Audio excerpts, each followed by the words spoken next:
새벽 5시. 알람이 울리기도 전에 눈이 떠진다. 어둠 속에서 천장을 바라보며 몇 분간 가만히 누워 있다가 결국 몸을 일으킨다. 이미 몸에 밴 습관이다. 20해가 넘도록 이 시간에 일어나 하루를 시작했으니까 세수를 하고 간단히 머리를 빗는다. 거울 속 내 모습을 본다. 김선옥 65. 주름이 깊게 패인 얼굴, 희끗희끗해진 머리카락.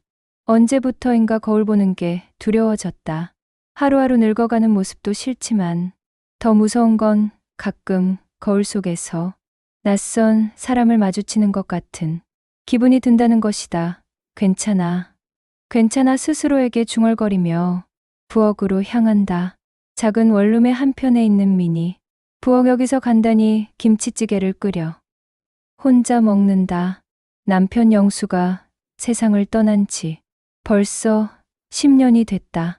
처음엔 두 사람 분량으로 밥을 해놓고 혼자 먹다가 남기곤 했는데 이제는 제법 익숙해졌다. 혼자 먹는 밥맛에도 오전 6시 반 집을 나선다. 골목길을 걸어 상가 건물까지 가는 길은 10분 남짓. 아직 어둑한 새벽 거리에는 신문 배달하는 오토바이 소리와 쓰레기, 수거차 소리만 들린다. 가끔 조깅하는 사람들과 마주치면 서로 가벼운 인사를 나눈다. 선옥 씨, 오늘도 일찍 나오시네요. 같은 상가의 건물 관리 사무소에서 일하는 박 씨가 인사를 건넨다. 나보다 몇 살 아래지만 벌써 은퇴한 지 오래다. 부러울 때가 있다. 나도 이 나이에 분식집 일을 그만두고 싶지 않은 건 아니다. 하지만 다른 할 일도 갈 곳도 없다네. 박 씨도 일찍 나오셨네요. 이 나이에 뭘 더 자겠어요. 그냥 일찍 일어나는 게 습관이 됐어요. 그렇다. 습관 모든 게 습관이다. 일찍 일어나는 것도, 혼자 밥 먹는 것도, 분식집 문을 열고 하루 종일 서서 일하는 것도, 그리고 밤마다 그것도 습관이라고 할 수 있을까? 분식집 문을 열고 들어간다.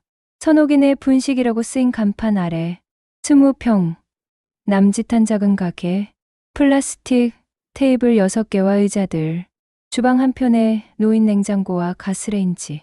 이게 내 전부다. 가장 먼저 하는 일은 환기다. 창문을 열어 하룻밤 동안 갇혀있던 공기를 내보낸다. 그리고 바닥을 쓸고 닦는다. 테이블을 정리하고 의자를 제자리에 놓는다. 주방에서 하루 장사를 위한 준비를 시작한다. 떡볶이 소스 만들기, 김밥 재료 준비, 라면, 사리 정리 모든 게 기계적이다. 손이 알아서 움직인다. 마음은 딴 곳에 가 있어도 몸은 익숙한 대로 움직인다. 안녕하세요. 오전 11시쯤 첫 손님이 들어온다. 근처 사무실에서 일하는 젊은 여자 직장인이다. 매일 이맘때면 김밥 한 줄과 우동을 주문한다. 어서 오세요. 오늘도 같은 거요? 네. 감사합니다. 서로 말수가 적다. 나는 묵묵히 김밥을 써는데 그녀는 핸드폰을 보며 기다린다. 요즘 젊은 사람들은 다 그렇다. 스마트폰이 없으면 못 사는 것 같다. 나도 하나 있긴 하지만 전화 받는 용도로만 쓴다. 점심시간이 되면 손님이 몰린다. 대부분 단골들이다. 10년, 20년을 이 분식집에 다닌 사람들. 그들과 나는 서로의 인생을 조금씩 나눠왔다. 결혼하고, 아이 낳고, 이직하고, 이사 가고, 그런 소소한 이야기들. 사장님, 오늘도 떡볶이 하나요? 매운 거로 해드릴게요. 요즘 어떠세요? 건강은? 그럭저럭이죠.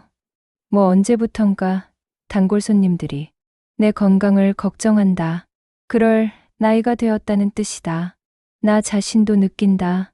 예전보다 쉽게 지치고 무릎이 아프고 허리가 굽는다. 하루 종일 서서 일하는 게 점점 힘들어진다. 사장님, 언제까지 이 일 하실 거예요? 가끔 이런 질문을 받는다.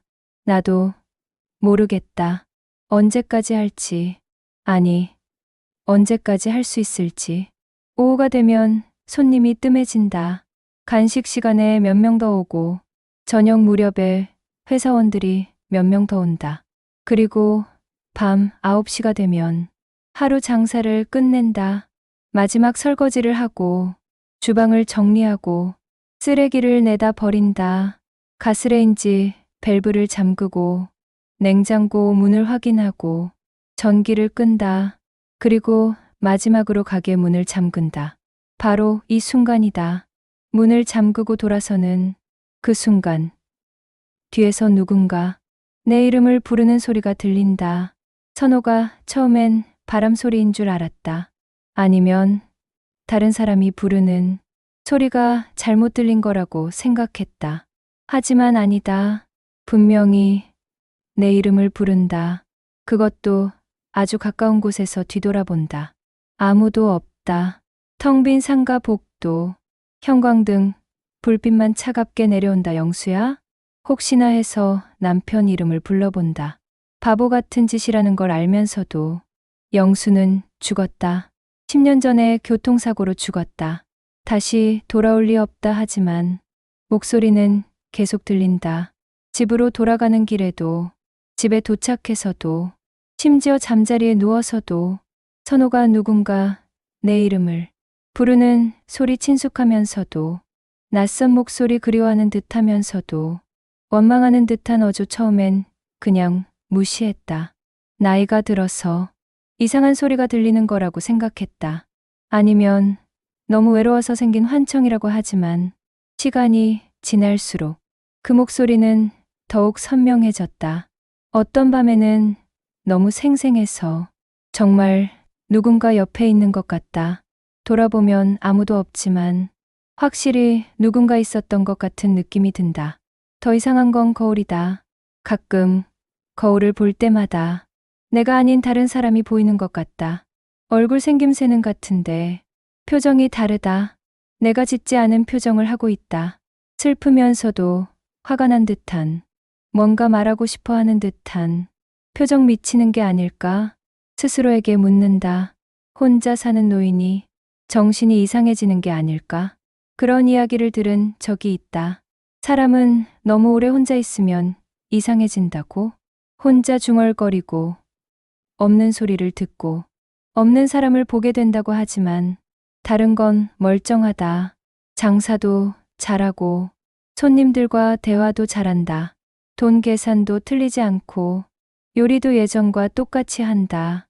다만 밤마다 분식집 문을 잠그고 돌아서는 그 순간에만 이상한 일이 생긴다. 선호가 오늘도 그 목소리가 들린다. 점점 더 가까워지는 것 같다. 점점 더 절박해지는 것 같다. 뭔가 나에게 말하고 싶어 한다. 뭔가 중요한 얘기를 하지만 나는 무서워서 뒤돌아보지 못한다. 정체를 알아버리는 게 더 무서워서 그냥 빨리 집으로 돌아가서 이불을 뒤집어 쓰고 잠들려고 노력한다. 하지만 잠은 쉽게 오지 않는다. 그 목소리가 계속 맴돌아서. 그리고 가끔, 정말 가끔씩 드는 생각이 있다. 혹시 이 모든 게 내가 잊고 있는 뭔가와 관련이 있는 건 아닐까?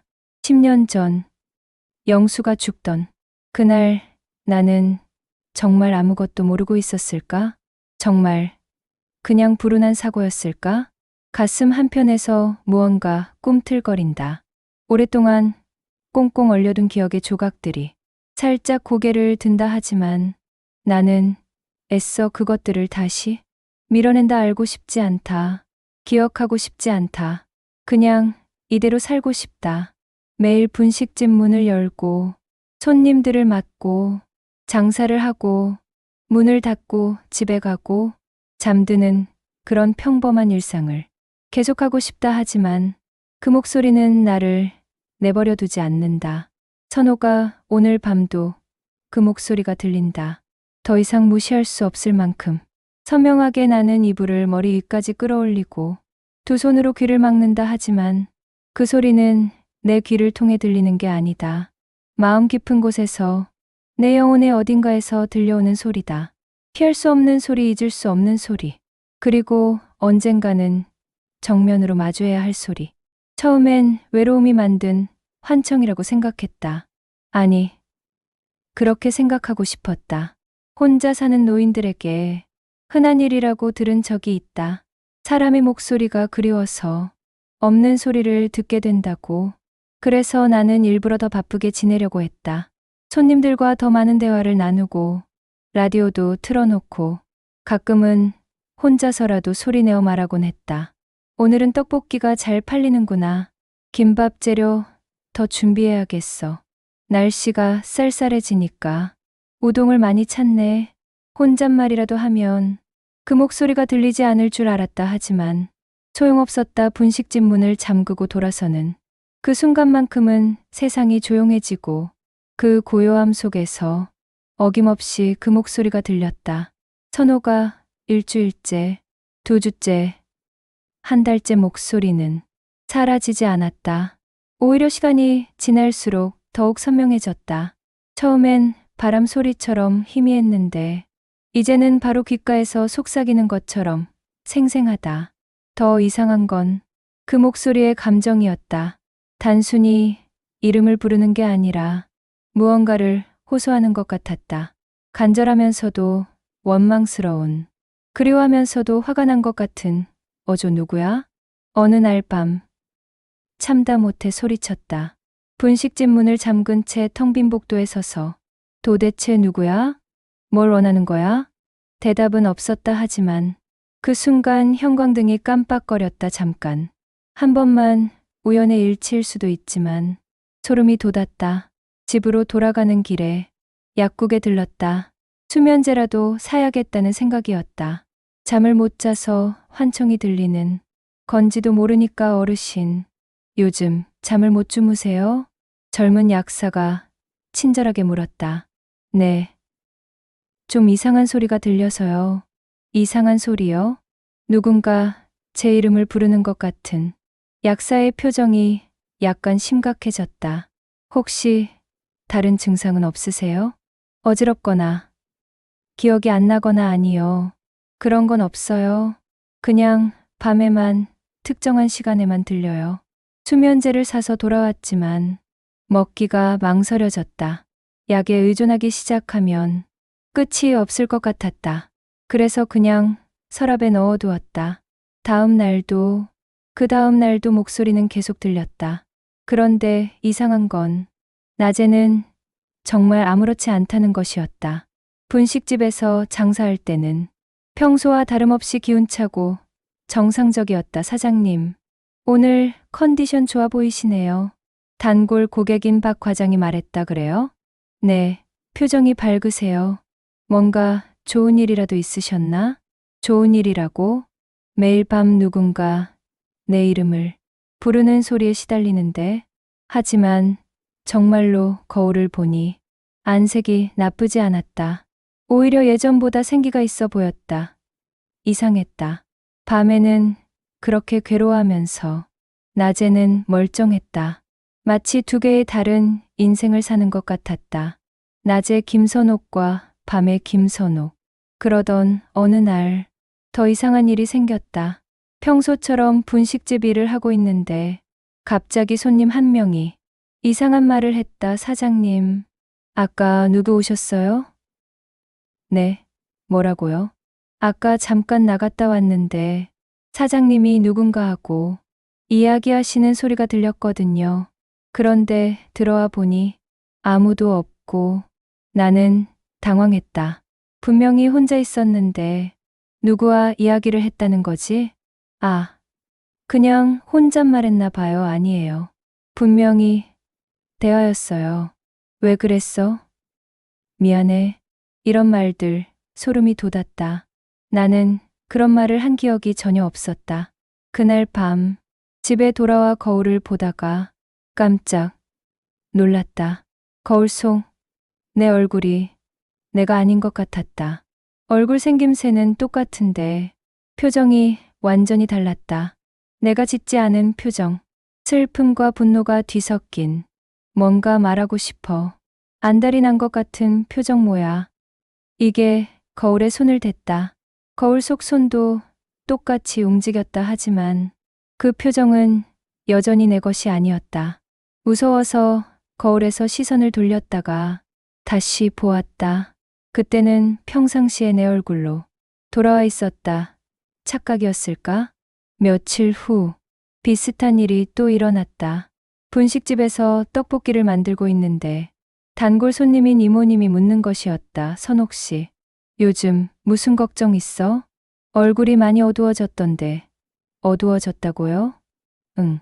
아까 주문 받을 때 표정이 뭔가 원망스러운 것 같더라고.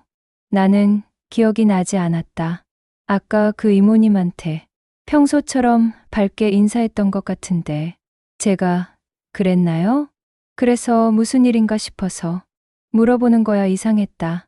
내가 모르는 사이에 다른 표정을 짓고 있다는 게 마치 내 얼굴을 누군가 다른 사람이 조종하는 것 같았다. 그날 밤 나는 작은 손거울을 분식집에 가져다 놓았다. 혹시 낮에도 이상한 일이 일어나는지 확인해 보고 싶었다. 다음 날 오후 손님이 없는 시간에 거울을 들여다봤다. 처음에는 평상시 내 모습이었다. 그런데 잠깐 눈을 깜빡이는 사이에 표정이 바뀌었다.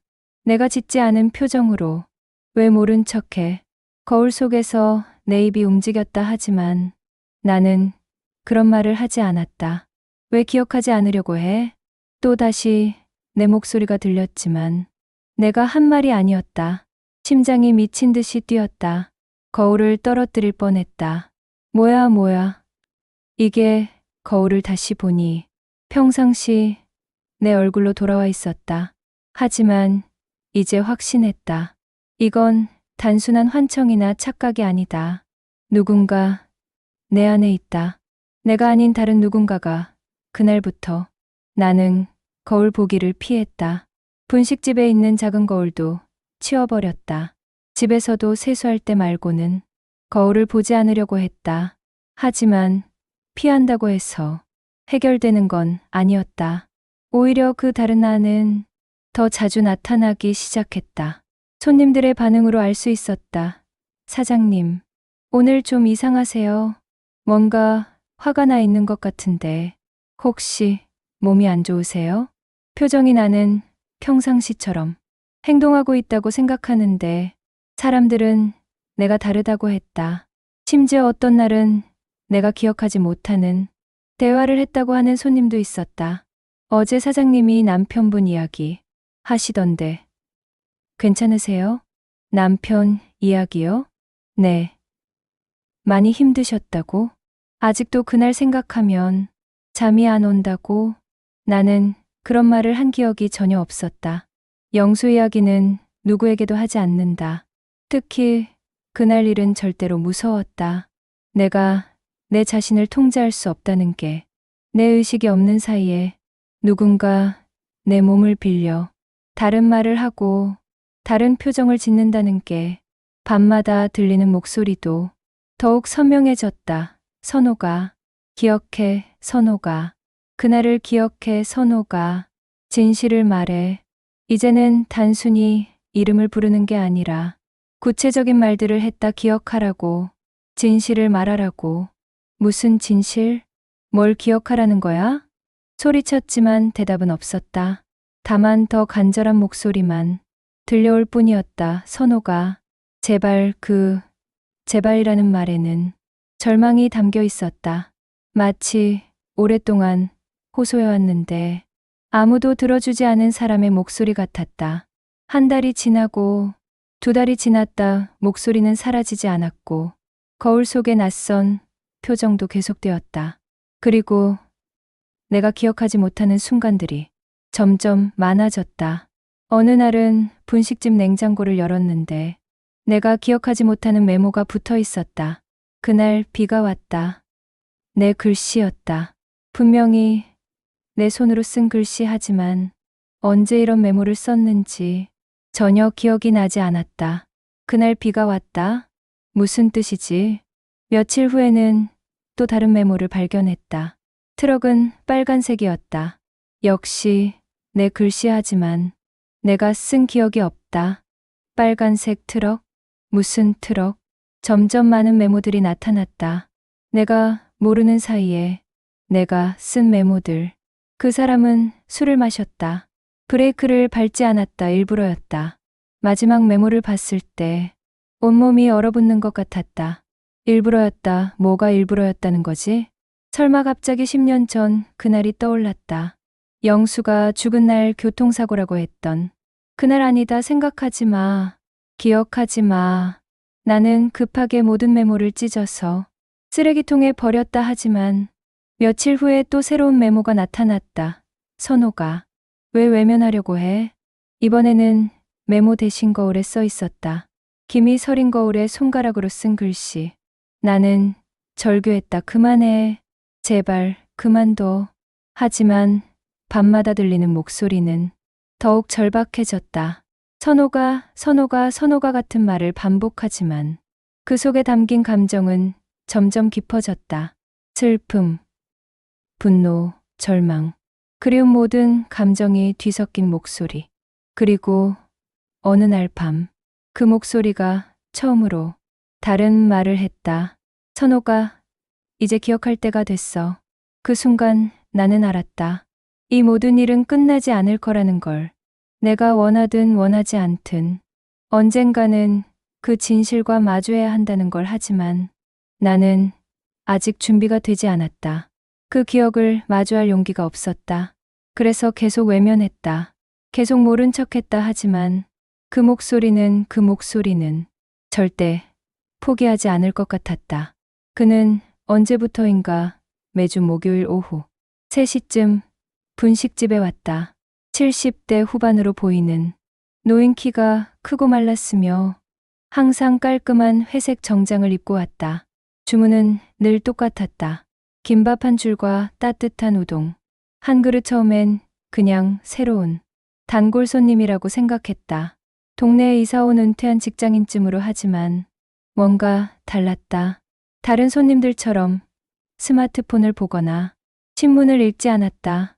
그냥 조용히 음식을 먹으면서 가끔 나를 바라봤다. 그의 시선이 부담스러웠다. 단순히 호기심이 아니라 뭔가를 알고 있는 듯한 눈빛이었다. 마치 나에 대해 모든 걸 알고 있으면서도 말하지 않는 사람의 시선 같았다. 사장님, 장사 오래 하셨나요? 어느 날 그가 처음으로 말을 걸었다. 네, 20년 넘었죠? 혼자 하시기 힘드실 텐데 그냥 할만해요. 가족은 없으신가요? 조금 불쾌했다. 처음 보는 손님이 사적인 질문을 하는 게. 남편이 있었는데 몇 년 전에 세상을 떠났어요. 아, 그러셨군요. 어떻게 교통사고였어요? 순간 그의 표정이 변했다. 뭔가 의미심장한, 알고 있었다는 듯한 표정으로. 교통사고. 안타깝네요. 그리고 더 이상 묻지 않았다. 하지만 그 후로 그의 시선이 더욱 의미심장해졌다. 몇 주가 지났다. 그는 여전히 매주 목요일 같은 시간에 왔다. 그런데 이상하게도 그가 오는 날이면 항상 뭔가 이상한 일이 생겼다. 어떤 때는 갑자기 전기가 나갔다가 다시 들어왔고, 어떤 때는 라디오에서 갑자기 이상한 소음이 들렸다. 한 번은 냉장고가 이유 없이 멈췄다가 다시 작동하기도 했다. 우연의 일치라고 생각하려 했지만 너무 자주 반복되어서 신경이 쓰였다. 사장님, 요즘 잠은 잘 주무세요? 어느 날 갑자기 그가 물었다네. 왜 그런 말씀을? 얼굴이 좀 피곤해 보이셔서요. 사실이었다. 밤마다 들리는 목소리 때문에 잠을 제대로 못 잤다. 나이가 들어서 그런가 봐요. 혹시 이상한 꿈 같은 거 꾸세요? 심장이 덜컥했다. 어떻게 알았을까? 꿈이요? 아니면 이상한 소리 같은 거 들으세요? 이번에는 정말 놀랐다. 전곡을 찌르는 질문이었다. 왜 그런 말씀을 하세요? 그냥 그런 것 같아서요. 그의 눈이 나를 꿰뚫어 보고 있었다. 사장님, 혹시 10년 전 일 기억나세요? 10년 전요? 남편분이 돌아가신 그날 말이에요. 온몸이 얼어붙었다. 이 사람이 도대체 누구길래 그런 걸 묻는 거지? 죄송하지만 당신 누구세요? 왜 그런 걸 물어보는 거죠? 그는 잠시 말없이 나를 바라보다가 천천히 대답했다. 저는 진실을 아는 사람입니다. 진실이요? 네, 그날 밤에 정말 무슨 일이 있었는지 심장이 미친 듯이 뛰기 시작했다. 무슨 말씀인지 모르겠어요. 교통사고였어요. 불운한 사고였다고요. 정말 그렇게 생각하세요? 그의 목소리에는 확신이 담겨 있었다. 아니면 다른 걸 알고 계신가요? 나는 대답할 수 없었다. 입이 마르고 손이 떨렸다. 사장님. 그가 천천히 일어났다. 어떤 진실은 아무리 묻어두려 해도 결국 드러나게 되어 있어요. 저는 정말 모르겠어요. 모른다고 하면 정말 편하겠죠. 그는 계산을 하고 가려고 했다. 하지만 문 앞에서 멈춰 섰다. 사장님, 네. 죽은 사람은 억울하면 못 떠나요. 소름이 돋았다. 뭐라고요? 계속 이 세상에 남아서 진실이 밝혀질 때까지 기다려요. 그리고 그는 나갔다. 나는 한참 동안 그 자리에 서 있었다. 손님이 와도 제대로 응대할 수 없었다. 죽은 사람은 억울하면 못 떠난다. 그의 말이 계속 맴돌았다. 혹시 영수가? 아니다. 말도 안 된다. 하지만 밤마다 들리는 그 목소리. 혹시 정말 영수의 목소리는 아닐까? 그날 밤 분식집 문을 잠그고 돌아서는 순간 목소리가 들렸다.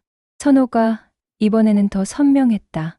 그리고 영수의 목소리 같았다. 영수야? 처음으로 대답해봤다. 영수야. 너야? 바람이 불었다. 복도의 형광등이 깜빡거렸다.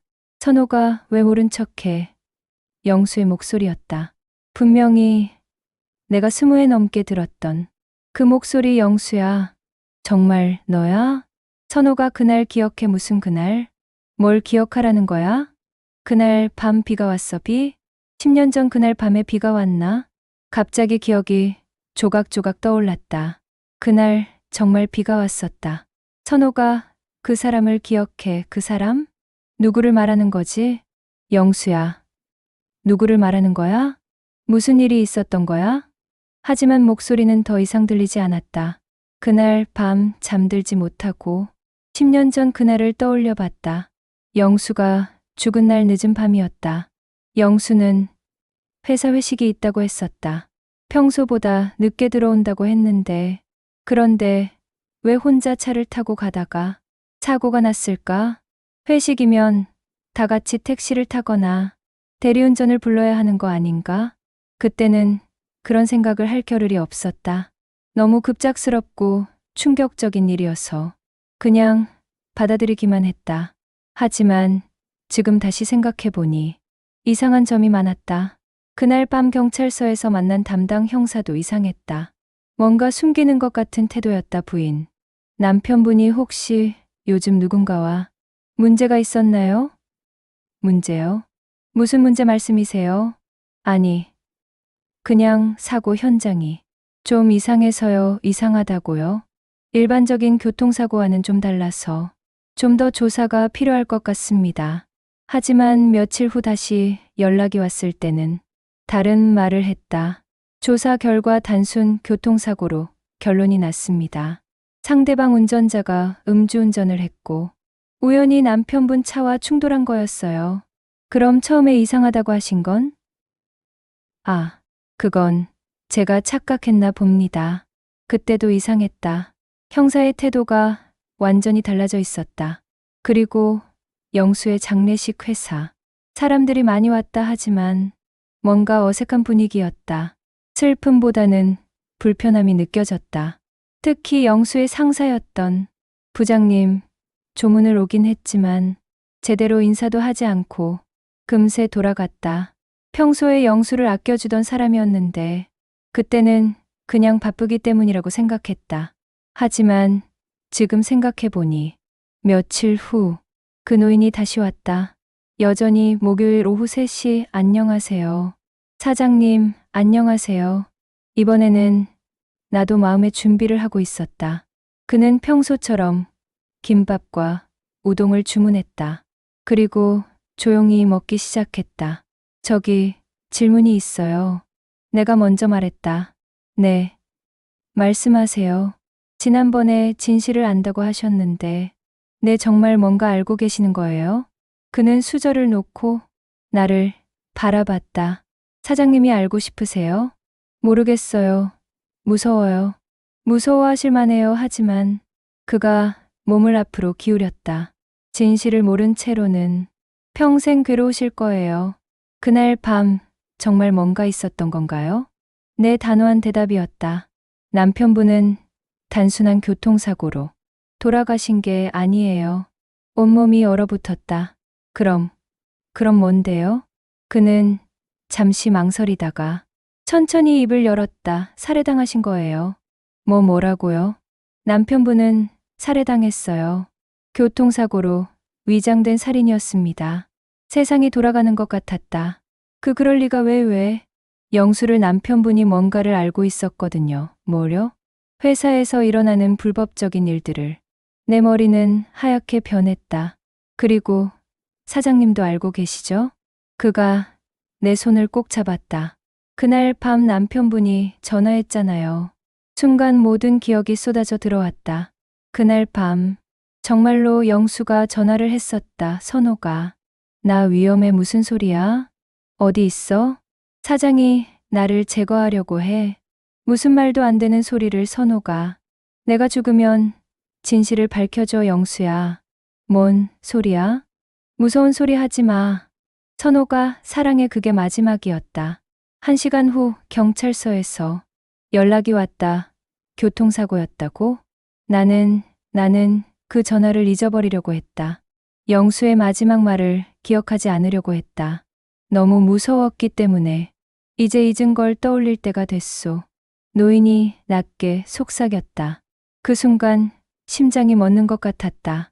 그날 밤 나는 도저히 잠들 수 없었다. 노인의 말들이 머릿속에서 맴돌았다. 살해당했다. 교통사고로 위장된 살인. 회사의 불법행위. 그리고 무엇보다 영수의 마지막 전화. 선호가. 나 위험해. 그 목소리가 생생히 되살아났다. 10년 동안 의도적으로 잊어버리려 했던 기억이 선명하게 돌아왔다. 침대에 누워 천장을 바라보며 그날 밤을 차근차근 되짚어 봤다. 2013년 11월 15일 목요일. 영수는 평소처럼 회사에 갔다. 아침에 나가면서 오늘 회식이 있어서 늦을 것 같다고 말했다. 그때까지는 평범한 하루였다. 저녁 8시쯤 영수에게서 전화가 왔다. 여보, 회식 끝나면 바로 들어갈게. 응. 조심히 와. 선호가. 사랑해. 그때는 그냥 평범한 애정 표현이라고 생각했다. 하지만 지금 생각해보니 영수의 목소리에 뭔가 이상한 점이 있었다. 불안함과 절박함이 섞여 있었던 것 같다. 밤 10시 두 번째 전화가 왔다. 선호가. 아직 안 자고 있지? 응. 왜? 그냥 목소리가 듣고 싶어서. 무슨 일 있어? 목소리가 이상한데. 아니야. 아무것도. 선호가. 나 회사 일로 좀 복잡한 상황이야. 무슨 일인데? 말하면 너도 위험해질 수 있어. 위험하다니. 무슨 소리야? 그때 영수가 잠시 말을 멈췄다. 뭔가 망설이는 것 같았다. 선호가. 혹시 내가 죽으면. 왜 갑자기 그런 말을 해? 아니야. 그냥 만약에 말이야. 내가 죽으면 경찰 말만 믿지 마. 영수야. 무서운 소리 하지 마. 그리고 회사 사람들도 믿지 마. 도대체 무슨 일이야? 하지만 그때 전화가 끊어졌다. 다시 걸어봤지만 통화 중이었다. 불안한 마음으로 기다렸는데 밤 11시 반쯤 다시 전화가 왔다. 선호가. 나 지금 위험한 상황이야. 영수의 목소리는 떨리고 있었다. 어디 있어? 무슨 일이야? 사장이 나를 제거하려고 해. 뭐. 무슨 말도 안 되는. 내가 알아버렸어. 회사에서 하고 있는 일들을. 무슨 일들? 불법적인 말하면 안 되는 일들. 그런데 사장이 내가 알고 있다는 걸 알아버렸어. 그럼 경찰서에 가. 안 돼. 경찰 중에도 연루된 사람이 있어. 그때 영수의 목소리 뒤로 차 소리가 들렸다. 선호가. 지금 누군가 나를 따라오고 있어. 어디야? 지금 어디 있어? 강변도로. 선호가. 내가 만약 영수야. 선호가. 사랑해. 정말 사랑해. 영수야. 무슨 소리야? 내가 죽으면 진실을 밝혀줘. 영수야. 그리고 전화가 끊어졌다. 이번에는 아예 연결되지 않았다. 나는 미친 듯이 전화를 걸어댔다. 하지만 계속 꺼져 있었다. 새벽 1시쯤 경찰서에서 연락이 왔다. 김선옥 씨 되십니까? 남편분이 교통사고를 당하셔서. 그 순간부터 모든 게 혼란이었다. 병원으로 달려갔지만 영수는 이미 죽어 있었다. 강변도로에서 트럭과 충돌했습니다. 즉사였어요. 의사의 말이었다.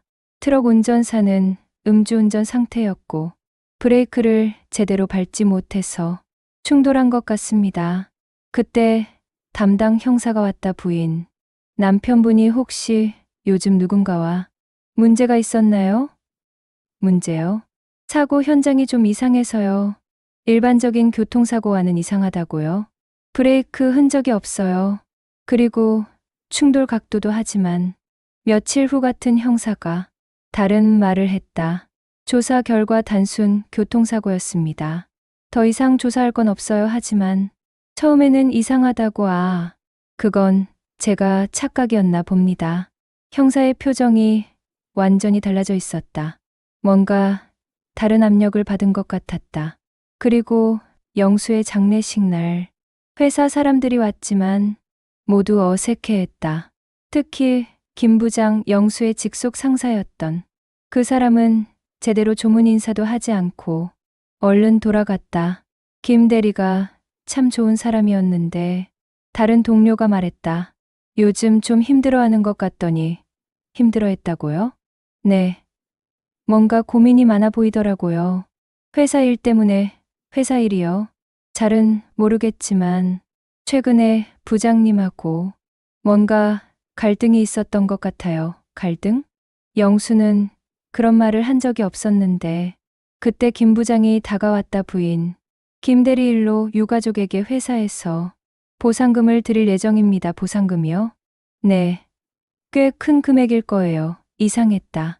단순한 교통사고인데 왜 회사에서 보상금을 준다는 거지? 하지만 조건이 있습니다. 조건이요? 이 일에 대해서 더 이상 캐묻거나 조사하지 않으셨으면 해요. 무슨 뜻인지 그냥 조용히 넘어가 주셨으면 합니다. 김 대리를 위해서도. 그때 나는 두려웠다.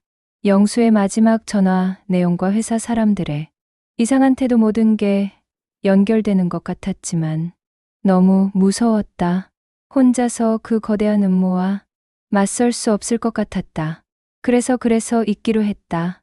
보상금을 받고 조용히 살기로 했다. 영수의 마지막 전화도, 회사 사람들의 이상한 행동도, 형사의 말 바꾸기도, 모든 걸 잊어버리기로 했다. 그리고 10년 동안 정말로 잊고 살았다. 아니, 잊으려고 노력했다. 분식집 일에 매달리고 바쁘게 지내면서 그 기억들을 마음 깊은 곳에 묻어두었다. 하지만 영수는 잊지 않았나? 보다 10년 동안 계속 나를 불렀나? 보다 진실을 밝혀달라고, 기억해달라고. 선호가. 그 목소리가 다시 들렸다. 이번에는 집 안에서. 영수야? 이제 기억했니? 응. 기억했어. 미안해. 영수야. 눈물이 쏟아졌다. 10년 동안 참았던 눈물이 한꺼번에 터져 나왔다. 내가 겁쟁이였어. 너를 저버렸어. 괜찮아. 선호가. 영수의 목소리가 따뜻했다. 이제 알았으니까. 영수야. 정말 회사에서 널 죽인 거야? 응. 왜? 대체 왜? 내가 알아버렸거든. 회사가 하고 있는 일을. 무슨 일? 건설 현장에서 불법적인 일들. 안전 기준을 무시하고 부실 공사를 하고 그런 일들 그래서 사람들이 다쳤어. 죽은 사람도 있었고. 하지만 회사는 숨겼어. 그걸 내가 알게 됐고. 응. 그리고 고발하려고 했어. 그래서 널 김 부장이 시켰어. 사장 지시로 분노가 치밀어 올랐다. 10년 동안 묻어두었던 분노가. 그 사람들 아직도 회사에 있어? 응. 아직도 같은 일을 하고 있을 거야. 그럼 다른 사람들도. 또 그래서 너한테 말하고 싶었던 거야. 진실을 밝혀달라고. 나는 결심했다. 10년 늦었지만 이제라도 진실을 밝혀야겠다고. 영수야. 내가 할게 위험해질 거야. 선호가 상관없어. 이제 더 이상 도망치지 않을 거야. 고마워. 영수의 목소리가 점점 멀어지는 것 같았다. 영수야, 가지 마. 이제 갈 때가 됐어. 아니야. 좀 더. 선호가. 사랑해. 정말 사랑했어. 나도 사랑해. 영수야, 그리고 미안해. 10년 동안 괴롭혀서. 괜찮아. 이제 알았으니까 진실을 꼭 밝혀줘. 응. 약속할게. 그리고 고요해졌다. 더 이상 목소리는 들리지 않았다. 하지만 이제 나는 알았다. 무엇을 해야 하는지. 새벽이 밝아올 때까지 나는 계획을 세웠다. 어떻게 진실을 밝혀낼지, 어떻게 영수의 원한을 풀어줄지. 10년 전에 못다 한 싸움을 이제 시작할 시간이었다. 아직 늦지 않았다. 영수를 위해서, 그리고 다른 희생자들을 위해서. 더 이상 외면하지 않겠다. 더 이상 도망치지 않겠다. 진실은 반드시 밝혀져야 한다. 이제 저는 압니다. 저를 부르는 그 목소리는 남편도 환청도 아니었습니다. 바로 제가 애써 외면했던 진실의 그림자였던 겁니다. 그리고 그 그림자는 여전히 매일 밤 제 이름을 부르고 있습니다. 처음엔 분명 영수의 목소리였다고 믿었습니다. 낮게 울리는 호소, 애절하게 제 이름을 부르는 그 음성이 너무나도 선명했으니까요. 하지만 시간이 지날수록 알게 되었습니다. 그건 단순한 영수의 혼령이 아니었습니다.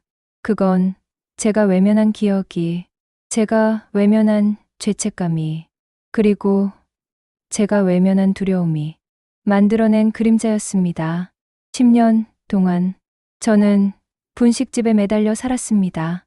새벽부터 밤까지 김밥을 말고 국물을 끓이고 손님들과 웃으며 살아가는 척했습니다.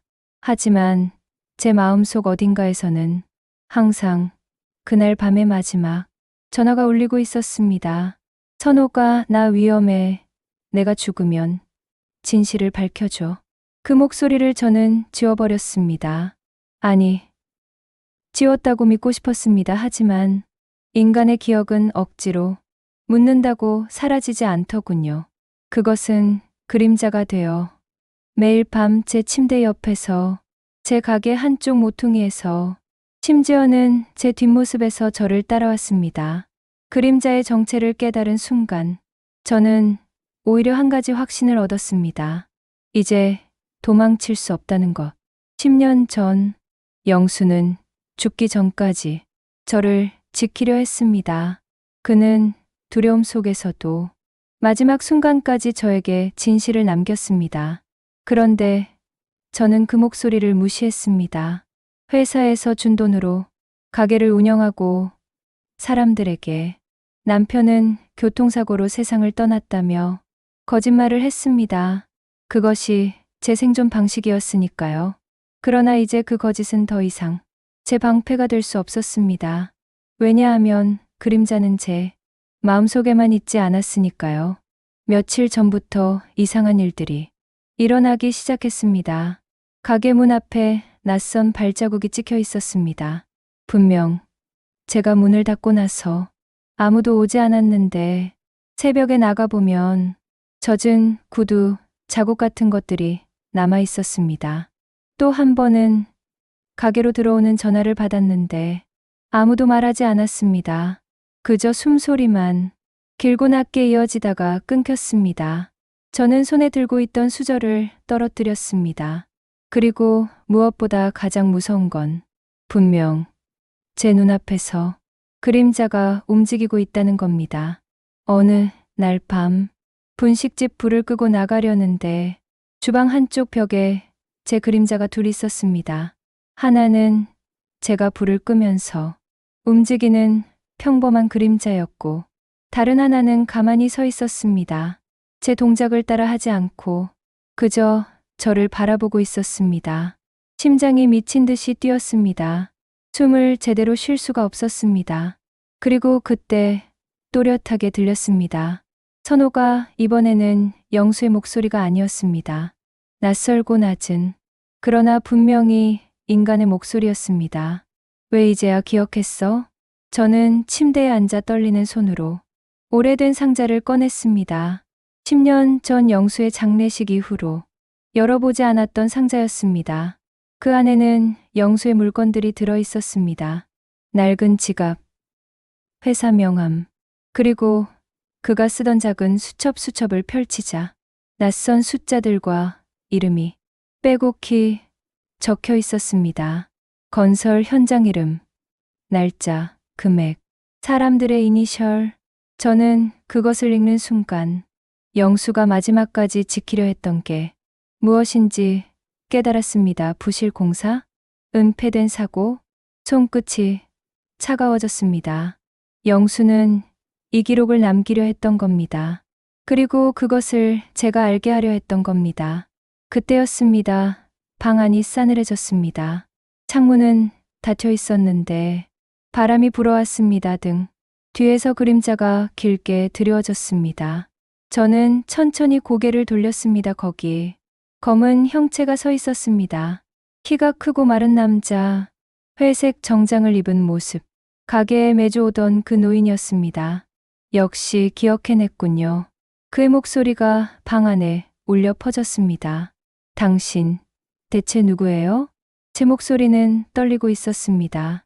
저는 영수 씨와 같은 진실을 봤던 사람입니다. 그의 눈빛은 차갑게 빛났습니다.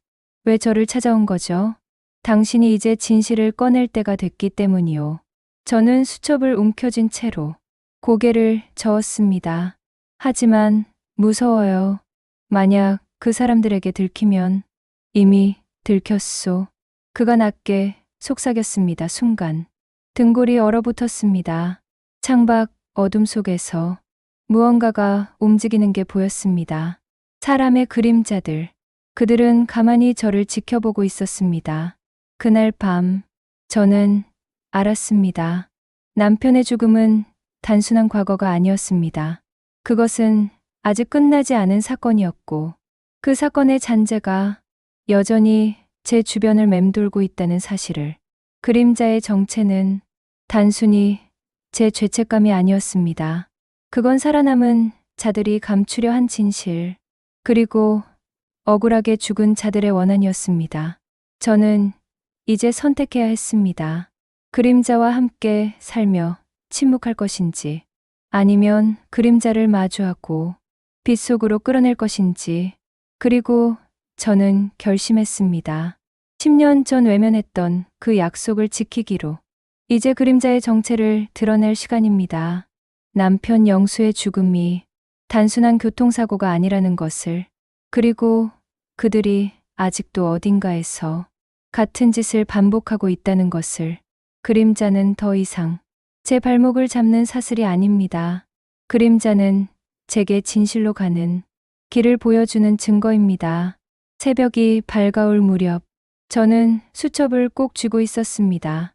두려움은 여전히 있었지만 그 두려움 뒤에는 묘한 해방감이 따라왔습니다. 창밖으로 아침 해가 떠오를 때 저는 그림자에게 속삭였습니다. 영수야, 이제 알아. 그리고 이제는 내가 할 차례야. 그림자는 대답하지 않았습니다. 하지만 그 순간 방 안의 공기가 조금은 가벼워진 것 같았습니다. 저는 알았습니다. 그림자는 사라지지 않을 겁니다. 진실이 밝혀질 때까지 제 곁에 머물 것입니다. 그리고 저는 두렵지만 동시에 처음으로 살아있음을 느꼈습니다.